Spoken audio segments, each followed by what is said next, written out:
हरे कृष्णा, राधे राधे। 2022 में शरद पूर्णिमा 9 अक्टूबर को पड़ रहा है।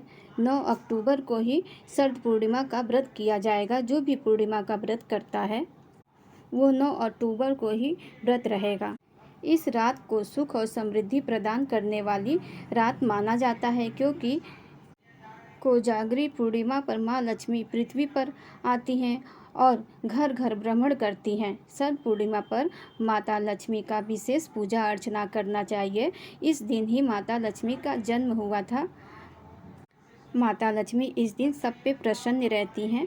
इस दिन घर की बहुत अच्छे से साफ सफाई करना चाहिए और माता लक्ष्मी के मंत्रों का जाप करना चाहिए। उनके 8 स्वरूप का ध्यान करना चाहिए। धन लक्ष्मी, धान्य लक्ष्मी, राज लक्ष्मी, वैभव लक्ष्मी, ऐश्वर्य लक्ष्मी, संतान लक्ष्मी, कमला लक्ष्मी, विजया लक्ष्मी। इन 8 स्वरूपों का मन से उनका स्मरण करना चाहिए और उनकी आराधना करनी चाहिए। शरद पूर्णिमा से ही भगवान श्री कृष्ण रास किए थे, इसलिए ये और भी विशेष हो जाता है। कार्तिकेय जी का इस दिन जन्म हुआ था, इसलिए यह कुमार पूर्णिमा भी कहा जाता है इसे। पूर्णिमा के दिन चावल, दूध और मखाने का खीर बना करके चंद्रदेव के रोशनी में 12 बजे रात में वहाँ हमें रख देना चाहिए और वहीं पे रात भर छलनी से ढक करके छोड़ देना चाहिए और अगले सुबह ला करके सभी को प्रसाद वितरण करना चाहिए। जो बीमार हैं उनके लिए तो बहुत ही आवश्यक है ऐसा करना। और पूर्णिमा का जो भी व्रत करता है उसे पूर्णिमा के दिन नमक नहीं खाना चाहिए और जो व्रत नहीं भी करता है उसे भी मांस मछली नहीं खाना चाहिए और बैगन भी नहीं खाना चाहिए। ऐसा करना अशुभ माना जाता है। इस दिन प्रातःकाल उठ करके स्नान आदि करना चाहिए। सूर्य भगवान को जल देना चाहिए। वस्त्र आभूषण से सुशोभित करके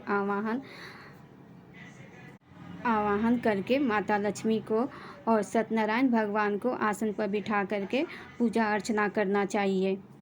उनका पूजन करना चाहिए। गंध, अक्षत, पुष्प, धूप, दीप, नैवेद्य, तांबूल, सुपारी और दक्षिणा दे करके भगवान का स्तुति करना चाहिए। रात्रि के समय गाय के दूध का बना हुआ खीर हमें उन्हें भी अर्पण करना चाहिए। जिनका मन बहुत ही बेचैन रहता है उनको तो पूर्णिमा का व्रत अवश्य ही करना चाहिए। शरद पूर्णिमा से प्रारंभ करें और पूरे साल व्रत करें। 33 पूर्णिमा रह करके उद्यापन करना चाहिए। ऐसा करने से मन को शांति प्राप्त होता है। अब मैं आप लोगों को शरद पूर्णिमा की कहानी सुनाने जा रही हूँ, जो इस प्रकार से है। एक साहूकार था, उसकी 2 पुत्रियाँ थीं। वह दोनों ही पूर्णमासी का व्रत किया करती थी। बड़ी बहन तो पूरा व्रत किया करती थी, पर छोटी बहन आधा अधूरा ही व्रत किया करती थी। छोटी बहन के जो भी संतान होते थे वो जन्म लेते ही मर जाते थे और बड़ी बहन के संतान जीवित रहते थे। एक दिन छोटी बहन ने बड़े बड़े पंडितों को बुला करके अपना दुख उनसे कहा और ऐसा होने का कारण पूछा कि मेरी संतान क्यों मर जा रही हैं। तो उन्होंने बताया कि तुम पूर्णिमा का आधा अधूरा व्रत किया करती थी, इसी कारण तेरी संतान मर जा रही हैं। अब तू पूरा व्रत कर, तेरे संतान जीवित रहेंगे। पंडितों की आज्ञा मान करके उसने पूर्णिमा का पूरा व्रत किया। बाद में उसका लड़का हुआ, किंतु वह भी मर गया। तब उसने लड़के को एक पीढ़े पर सुला करके उसके ऊपर से कपड़ा डाल करके उसे ढक दिया और अपनी बड़ी बहन को बुला करके वह पीढ़ा बैठने के लिए दिया। जब बड़ी बहन बैठने लगी तो उसका घाघरा छूते ही लड़का जीवित हो गया और रोने लगा। बड़ी बहन ने कहा कि तू मुझे कलंक लगाना चाहती थी, यदि मैं बैठ जाती तो लड़का मर जाता। तब छोटी बहन ने कहा कि यह तो पहले से ही मरा हुआ था, तेरे ही भाग्य से जीवित हुआ है। हम दोनों बहन पूर्णिमा का व्रत करती हैं। तू पूरा व्रत करती थी और मैं अधूरा व्रत करती थी।